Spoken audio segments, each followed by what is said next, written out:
존 버년이 쓴 철로 역정을 제외하고는 경건에 있어서는 최고의 경전으로 인정을 받고 있는 책 한 권이 있습니다. 1729년에 윌리엄 로 목사님께서 쓰신 경건한 삶으로의 부르심이라고 하는 책입니다. 윌리엄 로 목사님은 이 웨슬레 목사님께서 굉장히 존경했었던 분입니다. 늘 자주 만나서 윌리엄 로 목사님을 통해서 가르침을 받고 또 교제를 나누었고, 그리고 또한 그 영향을 받아서 존 웨슬레 목사님께서 감리교를 시작하고 영국교회 큰 부흥의 운동을 일으켰던 그런 열매가 있습니다. 근데 이 윌리엄 로 목사님은 이 책 가운데서 정말 많은 그런 경건에 대한 이야기들을 해주고 있는데, 존 웨슬레 목사님은 이 경건한 삶으로의 부르심이라고 하는 책을 읽고서 자신의 영적 생활을 점검해 본 결과 반쪽만의 그리스도인임을 깨닫게 됩니다. 그리고 내가 하나님께 이제 완전히 바쳐진 자 되기를 원하면서 나의 영혼과 몸과 모든 소유 전체를 주님께 바치기로 결심했다라고 할 정도로 깊은 영향을 미쳤던 책입니다. 목사님께서는 책 가운데에서 신앙생활과 실제적인 일상생활을 구분하려고 하는 태도를 경계하죠. 우리 기독교라고 하는 것은 우리의 신앙뿐만이 아니라 우리의 행위도 관련된다고 강조를 하는 것입니다. 즉 우리의 행위와 신앙이라고 하는 것은 마치 활과 화살이 하나인 것처럼, 하나로 작용하는 것처럼 신앙생활 그리고 또한 우리의 행위가 하나이어야 된다라고 하는 것이죠. 우리는 정말 진정한 그리스도인으로서 삶을 살고 있는지를 우리 깊이 점검해 보아야 되는데, 윌리엄 로 목사님께서는 책 가운데서 경건이 무엇인가, 경건은 하나님께 드려지고 바쳐진 삶을 의미한다라고 강조를 하고 있습니다. 예를 들고 있습니다. 우리 기도, 우리 경건생활, 신앙생활에 얼마나 소중한 요소입니까? 그러나 기도할 때도 오직 하나님만을 바라보고, 그리고 오직 하나님만을 위하여서, 그리고 또한 하나님의 뜻과 방식으로 기도할 때만 진정한 기도가 된다라고 하는 것입니다. 그리고 우리가 기도하는 것만큼 중요한 것은 우리의 삶을 통해서 역시 하나님만을 위해서 살아가는 것이 우리 그리스도인들의 임무인 것을 잊어서는 안 된다라고 강력하게 강조를 합니다. 그렇습니다. 우리가 예수님을 믿고 그리스도 안에서 새로운 피조물이 되었다라고 하면은 반드시 삶 속에서 그 열매가 나타나야 될 것입니다. 오늘의 본문을 보면은 예수님께서 유월절을 맞아서 예루살렘 성전으로 가시고 있을 때 일입니다. 그 예수님께서 도착한 성전은 정말 그 유월절 최대 3대 절기 가운데 하나, 유월절이 이제 진행되면서 엄청난 종교적인 행사가 이루어지고 장엄한 의식들이 펼쳐지는 것입니다. 그런데 문제가 있었습니다. 한 주간 내내 그렇게 희생제사가 계속되는 가운데 그 많은 양과 송아지, 비둘기들이 필요했었습니다. 또 성전세를 내기 위해서 여러 지방에서 온 돈들을 바꾸기 위한 그러한 그 환전소도 필요했습니다. 지방에서 온 사람들, 외지에서 온 사람들의 편의를 위해서 성전 밖에서 원래는 소와 그리고 또한 양과 비둘기를 매매하는 시장이 있었고 환전처소도 있게 마련이었습니다. 그런데 언제부터인가 이 성전 안으로 이 모든 것들이 들어오는 것입니다. 장사를 하는 사람들이 성전에 들어와서 장사를 합니다. 그리고 대제사장들 그리고 또한 성전 관리인들을 이를 묵인하는 것입니다. 막대한 돈들을 그 종교 지도자들이 거둬들이고 있는 상황이었습니다. 근데 누가 반대를 하겠습니까? 아무도 반대하지 못하고 또 성전 안에서 장사하는 이들을 내쫓을 수 없었던 것입니다. 종교 지도자들이 돈을 받고 묵인했던 까닭이죠. 그런데 예수님께서 성전에 들어가셔 바로 이 사실을 보시고서는 노끈으로 채찍을 만드십니다. 채찍을 휘두르셔서 양이나 소를 다 성전에 내쫓으시고 돈 바꾸는 사람들의 돈을 다 쏟으시고 상을 엎으셨습니다. 비둘기 파는 사람들에게는 이것을 가져가라 그렇게 외치십니다. 그리고 내 아버지의 집을 장사하는 집으로 만들지 말라 말씀하셨습니다. 제자들은 이렇게 성전을 청결하게 하신 예수님을 보면서 구약의 성경 말씀을 기억했다라고 했습니다. 제자들이 성경 말씀에 주의 전을 사모하는 열심이 나를 삼키리라 한 것을 기억하더라. 바로 시편 69편 9절의 말씀인데요, 주의 집을 위하는 열성이 나를 삼키고라고 하는 말씀입니다. 이 말씀, 삼킨다라고 한 말씀의 뜻이 뭐겠습니까? 원어의 의미를 보면 불태워버리다, 그리고 망하게 한다라는 뜻이 있는 것입니다. 즉 예수님께서는 성전을 사모하는 열심 때문에 주님의 생명을 내놓는다라고 하는 의미를 가지고 있습니다. 성도 여러분, 예수님께서 이토록 하나님의 성전을 위하여서 열심을 내시는 이유가 무엇이라고 생각하십니까? 성전은 하나님께서 우리를 만나주시는 만남의 장소입니다. 성전에서 우리는 하나님을 만나서 예배를 합니다. 하나님을 통해서 모든 죄의 용서를 받고 구원을 받으며 하나님의 축복을 받고, 그리고 하나님께 주시는 평안과 기쁨을 누릴 수 있는 것입니다. 그렇습니다. 성전에 나가서 하나님을 만남으로 우리들이 구원을 받고 참된 평안을 누리게 되어지는 것입니다. 예수님께서 이 세상에 오신 목적도 그러지 않습니까? 하나님 멀리 떠난 인간들을 다시금 하나님께로 나올 수 있는 하나님과의 만남의 장소로 이끄시기를 원하셨던 것입니다. 이 성전에서 하나님 만나지 못한다라고 하면 하나님의 사람들에게 그 어떤 소망도 없는 것이죠. 그렇기 때문에 예수님께서는 하나님과의 만남을 방해하는 모든 장애 요소들을 다 제거하시고 구원의 길로 우리를 이끄시기 위해서 오신 것입니다. 그렇기 때문에 하나님과의 만남의 장소로 하나님께서 예비해 두셨던 성전이 장사의 소굴이 되는 것을 주님께서는 참으실 수가 없으셨습니다. 물론 종교적인 대행사를 위해서 준비하고는 있다고 하지만은 그 성전에서 매매하는 사람들을 보시면서 주님은 그들의 깊은 영혼을 보시는 거죠. 그들의 중심을 보십니다. 하나님께서 언제나 우리의 내면을 들여다보시고, 그리고 또한 우리들이 진심으로 하나님을 향하고 있는지를 살피십니다. 성전 예배자들을 위해서 그 당시에 소나 양이나 비둘기 꼭 필요한 것입니다. 그러나 이런 것들은 엄격하게 성전 밖에 있어야 되는 것이죠. 성전 안에서는 금지된 것입니다. 하나님이 금하셨습니다. 왜요? 하나님만을 예배하는 거룩한 성전으로 하나님께 불리어지시기를 원하셨기 때문입니다. 그런데 저들은 제사를 위해서 흠없는 제물을 공급하겠다라고 하는 그런 의도는 가지고 있었습니다만은 그들의 마음 가운데는 하나님을 향한 진정 어린 경외심보다는 어느 사이에 세상의 욕심과 그리고 탐욕으로 가득하게 되었습니다. 성전에서 매매되는 것들은 다 제사장들이 합격품 딱 하고 도장 찍어야 되는 그러한 그 고가의 물건들이었습니다. 그러니까 제사 드릴 사람들은 성전 안에서 제사장들이 인정한 비싼 것을 주고 제물을 사야 되는, 그러니까 불법이었고 그리고 또한 부정이었던 것입니다. 성도 여러분, 오늘 이런 일들이 우리에게도 일어날 수 있을까요? 일어날 수 있습니다. 우리들이 외적으로 보이는 성전 깨끗하고 의식도 매우 중요하지만은 하나님께 우리의 마음의 성전을 보십니다. 깨끗하기를 원하시죠. 하나님의 교회의 유일한 조건은 바로 거룩과 순결이라고 하는 것입니다. 하나님은 레위기 11장에서 말씀하셨습니다. 내가 거룩하니 너희도 거룩할지어다. 한번 따라해 주시기를 바랍니다. 내가 거룩하니 너희도 거룩할지어다. 하나님께서 우리를 구원하시는 목적이 있습니다. 우리를 거룩하게 구별된 하나님의 백성으로 만드시기 위한 것입니다. 얼마나 놀라운 것입니다. 그런데 거룩은 그 하나님의 뜻을 아는 것이고 하나님과 함께하는 것입니다. 세상에서는 사람들마다 모두가 누구의 뜻을 구합니까? 자기 뜻을 구합니다. 세상의 뜻을 추구하지만은 하나님의 사람들에게는 하나님의 뜻을 추구하는 것이 그런 당연한 일이고 바로 그것을 거룩으로 인정하는 것입니다. 하나님께서 우리 사람들에게 주신 가장 귀한 선물이 있습니다. 존귀한 선물. 그것은 가정 그리고 교회입니다.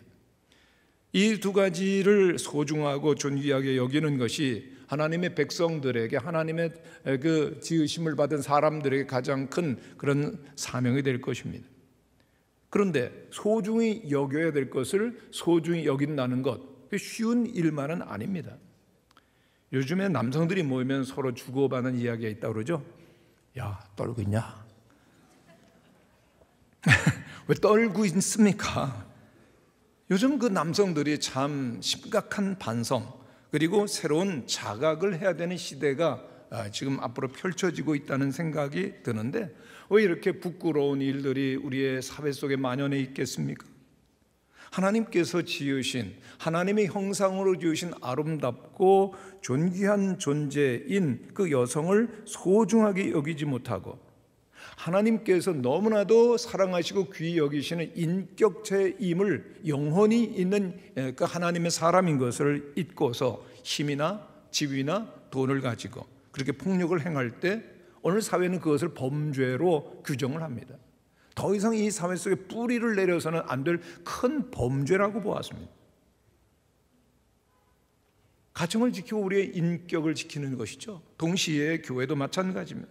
하나님께서 가장 소중히 여기시는 가정이요 교회입니다. 그런데 오늘 우리는 이 교회를 정말 거룩하고 소중하게 마음으로부터 여기고 있는지요? 사도행전 2장 43절에 보면은 초대교회를 보면서 사람들마다 두려워하는데 라고 그렇게 기록을 하고 있습니다. 초대교회를 보면 사람들마다 다 두려움이 있었다라고 하는 기록입니다. 그런데 무엇을 두려워하는 겁니까? 교회를 볼 때 뭘 두려워했죠? 초대교회 사람들, 그 주변 사람들. 그것은 어떠한 심판을 두려워하는 것 아닙니다. 어떤 벌이나 저주를 두려워하는 것 아닙니다. 여러분, 교회는 하나님의 교회입니다. 믿습니까? 이 교회는 하나님이 영광 중에 임재하여 계시는 것이죠. 그렇기 때문에 교회를 생각하며 교회를 바라보며 교회에 나올 때 하나님 앞에 나가는구나 라고 하는 그런 두려움과 그리고 경건 의식이 깊이 있었기 때문에 두려워했었다라고 하는 것입니다.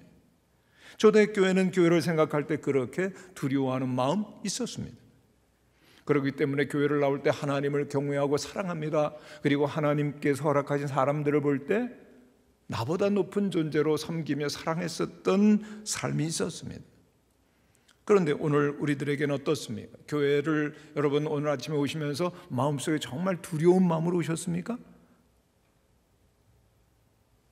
만약 없다고 하면 이건 정말 큰 문제가 아니겠어요?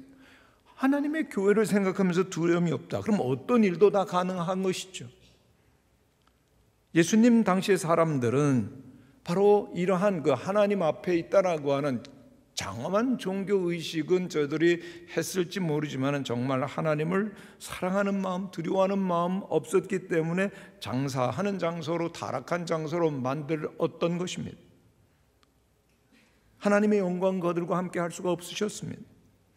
예수님께서는 소와 양을 몰아내시고 돈 바꾸는 자들의 상을 둘러엎으시는 일, 원래 예수님께서는 사랑이시고 온유하고 겸손하신 분이신데 정말 어울리지 아니하는 분노하시는 모습입니다. 무슨 뜻이 있습니까? 주님께서는 사랑이시지만 악에 대해서는 준엄하셨다는 것, 단호하셨다는 겁니다. 어둠을 비추는 빛으로서 어둠을 몰아내시는 주님이십니다. 성도 여러분, 우리들을 하나님께서 예수 그리스도를 보내주시고 예수 그리스도 통해서 하나님께로 인도하시고자 하시는 그 주님의 마음을 우리는 알아야 될 것입니다. 주님께서는 때로는 우리의 어둠과 그리고 또한 불의함을 다 심판하심으로 우리를 의로 인도하시는 분이심을 우리는 잊어서는 안 될 것입니다. 엄격한 주님의 사랑 우리는 잊어서는 안 됩니다. 한 신학자는 하나님의 사랑은 그의 진노 속에서 구체화된다라고 언급을 하십니다. 하나님 우리 사랑하십니다. 믿습니까? 정말 사랑하시죠. 독생자를 주시기까지. 그러나 하나님은 한편으로는 두렵고 크신 하나님, 그리고 공의로우신 주님이십니다. 그렇기 때문에 주님께서는 때로는 고난도 주시고 징계도 허락하시면서 우리를 바르게 하시고 온전케 하시고 그리고 또한 우리를 주님께로 비로소 인도하심을 우리는 알아야 되는 것이죠. 처음 말씀드렸던 윌리엄 로우 목사님께서는 영국 케임브리지 대학에서 공부를 하셨습니다. 특별 연구원이 되셨습니다. 목회자로서 안수를 받으셨습니다. 그러나 영국 국왕 그리고 또한 타협했었던 영국 국교의 그 입장에 정면으로 반대를 하죠. 그런 이유 때문에 그 모든 지위를 다 잃어버리고 또한 영국 국교의 요주의 인물이 되었습니다. 그런 상황 가운데서 어떤 공식적인 활동도 할 수가 없었습니다.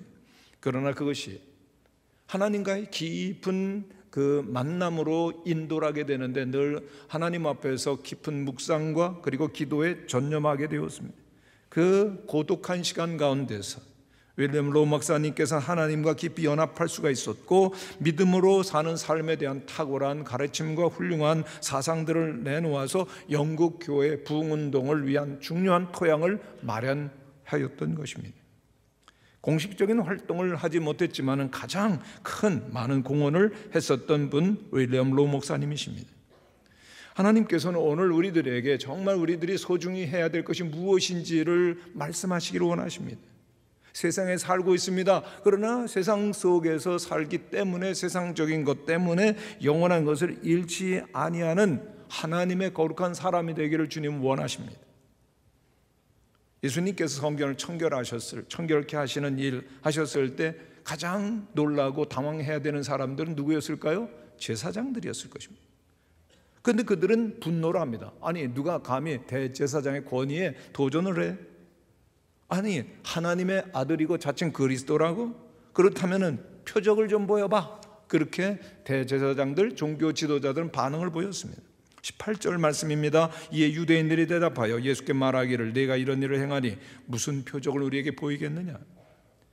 여기 유대인들이란 대제사장, 종교 지도자들을 말하는 것이죠. 성전 관리자들을 말하는 것입니다.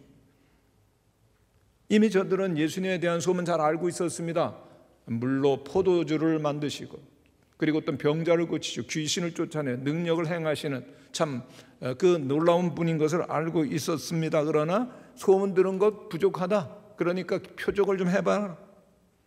여러분, 성전을 청결케 하는 이 중대한 의미 있는 행동을 하시는 주님을 보면 저들은 영적으로 깨어 있다면 금방 알아차렸을 거예요. 아, 우리들이 잘못되어 갖고 있구나. 회개해야 되겠구나. 하나님께 돌아와야 되겠구나. 그들의 죄를 인정해야 되겠습니다만은 그들은 그들의 죄를 알지 못할 정도로 심히 마음이 악해졌습니다. 아니, 나사렛 촌사람이 누구길래 이래라 저래라 하는 거야? 무슨 권세로 하는 거야? 물로 포도주를 만들었다고 그럼 표적 좀 해봐라. 여러분, 예수님께서 감히 그 하나님의 거룩하신 성전을 청결케 하신 일, 그것은 그 성전을 관리하고 제사 드리는 종교 지도자들, 대제사장은 훨씬 더 높으신 분임을 보여주는 것입니다. 누가 성전을 청결케 하십니까? 하나님이 하십니다. 할렐루야. 성전의 주인이신 분만이 하는 거죠. 예수님은 성전의 주인이시기 때문에 성전을 마땅히 청결케 하셨던 것입니다. 그러면은 하나님께서 보내신 하나님의 아들이시고 그리스도라구나 인정을 해야 됩니다만은 이 유대인들이 종교 지도자들이 표적을 보여달라고 말하는 것은 얼마나 저들의 마음이 어두워져 있는가. 죄를 알 수 없고 그들의 진정한 모습을 알 수 없는 깊은 어둠 속에 있음을 말하는 것이죠. 표적을 행하라. 한마디로 그들의 영적 상태를 말한 것입니다. 이때 예수님께서는 그들에게 이렇게 말씀하셨습니다. 이 성전을 헐라 내가 사흘 동안에 일으키리라. 중대한 말씀입니다. 그런데 그 눈앞에 있었던 성전은 헤롯 성전인데 46년 동안이나 기었던 건물입니다. 그런데 그 46년이나 지었던 건물을 헐면 사흘 만에 짓겠다. 예수님의 그 깊은 뜻을 종교 지도자들은 몰랐던 것이죠. 그러나 사도 요한은 이 일을 해석해 줍니다. 예수님께서 자신의 육신을 가리킨 말씀으로 성전은 예수님의 몸이요, 예수님께서 십자가에 돌아가시고 사흘 만에 부활하심을 의미한다라고 깊은 십자가의 도리를 말하고 있습니다.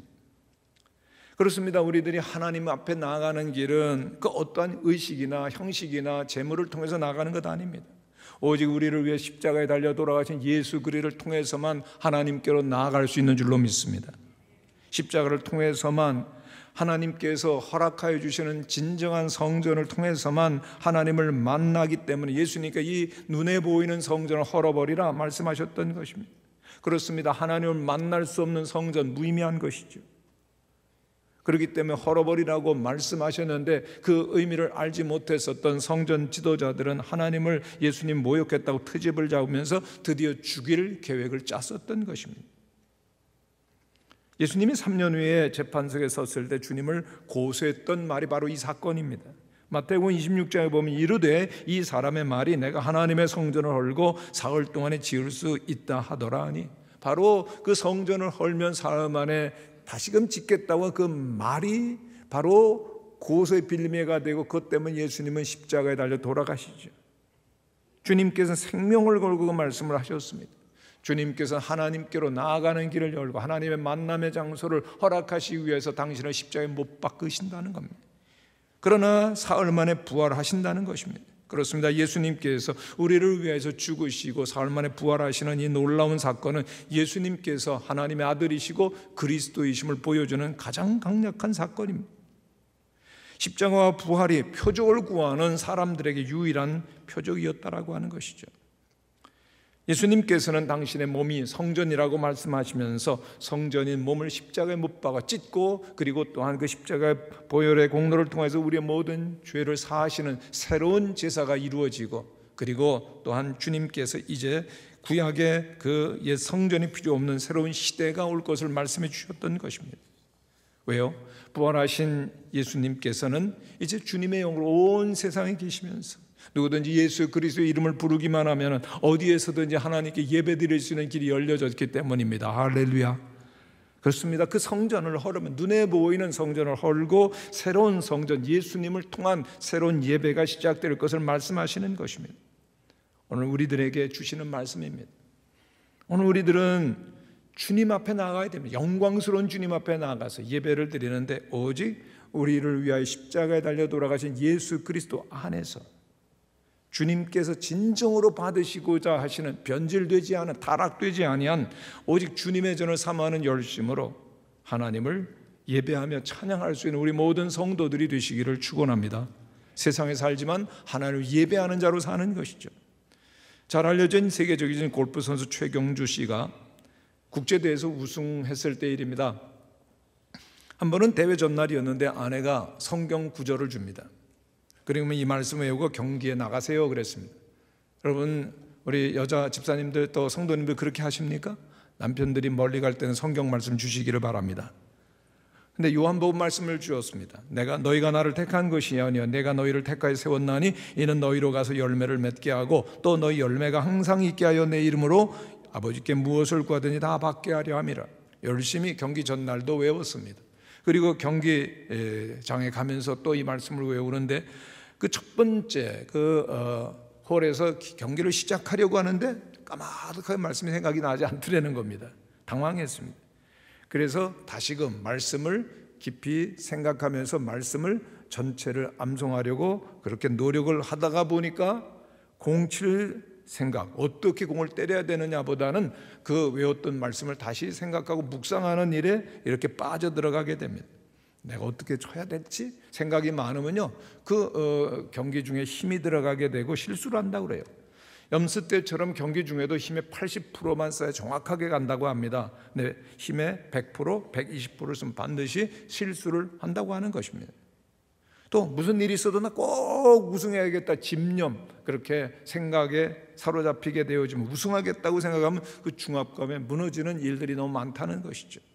근데 그날은 뭐 우승하게 해달라는 것도 아니고 잘 쳐야 되겠다고 생각한 것도 아니고 오직 말씀만을 묵상하며 암송하며, 즉 하나님만을 바라보았더니 하나님께서 얼마나 마음의 은혜와 평강을 주시든지 우승을 했다고 합니다. 고린도전서 3장 16절에 보면은 너희가 하나님의 성전이다라고 말씀하십니다.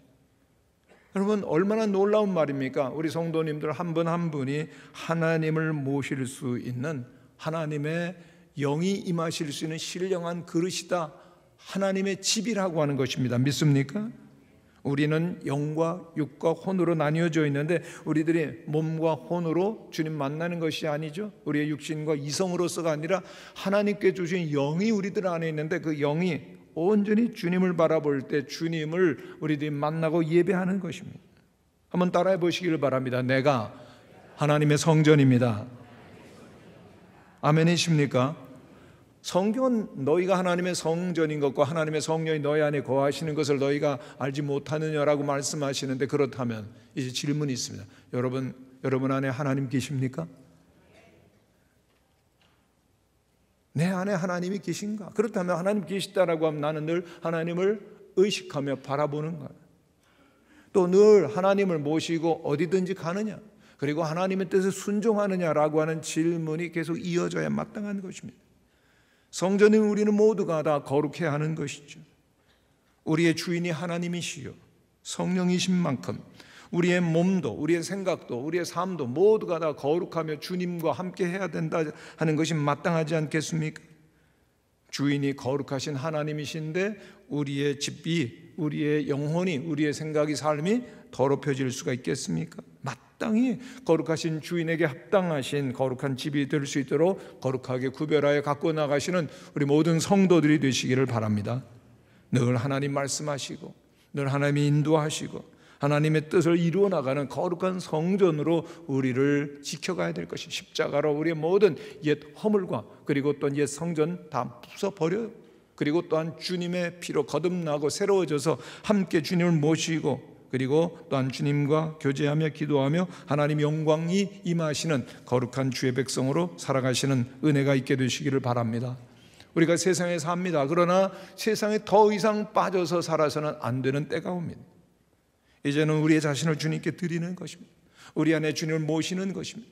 늘 주님을 바라보며 주님을 닮아가며 그리고 주님께서 우리에게 주신 구원과 생명의 복음을 전할 때 우리는 우리의 심령이 거룩한 자로서 우리의 자신을 지키며 우리의 가정을 지키며 우리 교회를 지키며 세상을 구원하게 되어지는 것입니다. 올해 우리 교회 표어가 배우며 가르치며 전하는 교회입니다. 가정입니다.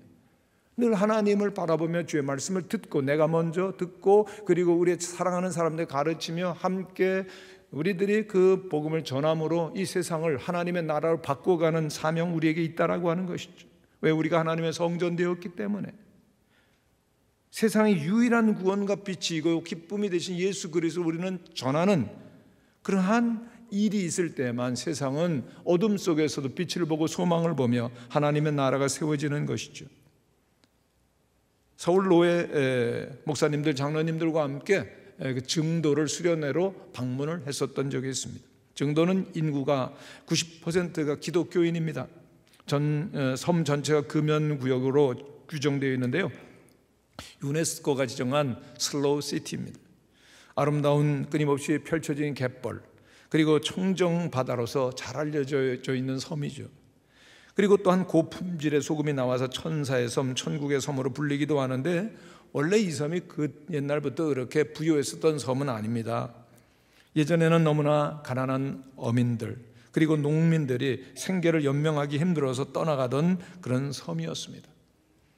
그런데 어느 날 이 섬에 문준경이라고 한 여인이 시집을 오죠.